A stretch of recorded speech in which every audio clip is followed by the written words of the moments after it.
Have you ever wondered how the battle between good and evil began? Picture a battlefield in the heavens, the setting for Book 6 of John Milton's epic poem, Paradise Lost.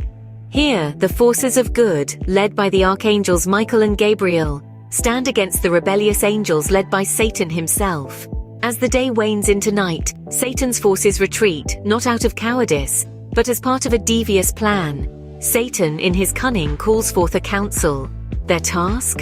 To devise devilish machines of war, contraptions never before seen, designed to sow chaos and disorder among the angelic ranks of Michael and Gabriel. As the forces of evil huddle in the darkness, their minds whirring with malevolent intent, they prepare their unholy contrivances for the upcoming day's battle. As night fell, the forces of evil prepared for a new day of battle. The stage is set, and the curtain is about to rise on the second day of this epic celestial conflict. The second day dawned with a new strategy from the forces of evil. Satan's army, having retreated under the cover of darkness, were not ready to admit defeat. They had crafted devilish machines, tools of destruction designed to spread chaos and disorder among the angels of God. And for a time it seemed as though they might succeed. The battlefield was a scene of chaos, the angels thrown into disarray by the unexpected onslaught. But the forces of good were not so easily vanquished. Michael and his angels responded with a show of strength and resolve that shook the very foundations of heaven. They uprooted mountains, using them as weapons against the infernal machines. The forces of Satan were overwhelmed, their devilish contraptions crushed beneath the weight of the mountains. Despite their best efforts, Satan's forces were unable to overcome the power and resolve of the angels.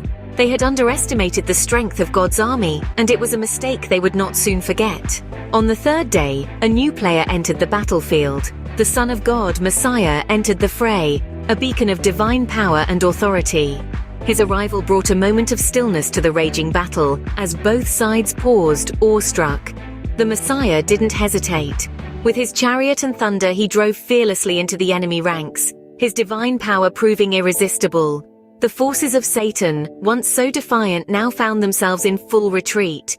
They were driven back, not by an army but by one divine entity. The battlefield shifted and the wall of heaven itself opened. The rebellious angels, consumed with horror and confusion, had no choice but to leap into the abyss. Their retreat wasn't a tactical repositioning. It was a desperate scramble to evade the relentless pursuit of the Messiah. With nowhere left to run, the forces of evil faced their impending punishment. The battlefield, once a scene of chaos and conflict, had become the doorway to their eternal damnation. In the end, good always triumphs over evil. And so it does in Milton's Paradise Lost Book 6. The climax of the battle between the forces of good, led by Messiah, and the forces of evil, led by Satan, unfolds dramatically. The Messiah, in his chariot of thunder, drives into the midst of the enemy, who are unable to resist his divine power. The angels of Satan are pursued relentlessly towards the wall of heaven. In a moment of divine retribution, the wall opens, and the fallen angels are cast down into hell, their designated place of punishment. The forces of evil are defeated, and the forces of good emerge triumphant.